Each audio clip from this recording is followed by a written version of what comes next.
وعلیکم السلام ورحمۃ اللہ۔ قرآن حفظ کرنے کے متعلق بھائی کوئی حدیث پوچھ رہے ہیں محترم۔ ایک تو یہ حدیث صحیح بخاری کی عثمان بن عفان رضی اللہ عنہ سے مروی کہ آپ علیہ الصلوۃ والسلام نے یہ فرمایا کہ خیرکم من تعلم القرآن وعلمہ، کہ تم میں سے بہترین وہ آدمی ہے جس نے قرآن سیکھا اور سکھایا۔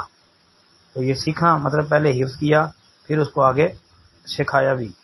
دوسری آپ یہ حدیث جو ہے نا امی عائشہ صدیقہ رضی اللہ تعالیٰ عنہ سے مروی جو ہے صحیح بخاری اور صحیح مسلم کے اندر موجود ہے، وہ آپ دیکھ لیں۔ ابن ماجہ میں بھی 3779 نمبر پر آتی ہے۔ اس میں یہ ہے کہ الماہر بالقرآن مع السفرۃ الکرام البررہ والذی یقرؤہ یتتعتع فیہ وہو علیہ شاق لہ اجران اثنان۔ اچھا جی، امی عائشہ صدیقہ بیان کرتی ہیں نبی اللہ نے فرمایا قرآن کریم صحت کے ساتھ پڑھنے میں ماہر قیامت کے دن معزز نیکوکار فرشتوں کے ساتھ ہوگا، اور جو شخص اسے اٹک اٹک کر پڑھتا ہے اسے پڑھنے میں مشقت ہوتی ہے اس کے لیے دگنا اجر ہے، یعنی ڈبل اجر۔ تو اس بارے میں یہ حدیث ایک بڑی جو ہے نا وہ واضح ہے حافظ قرآن کے متعلق، اور یہ روایت آتی ہے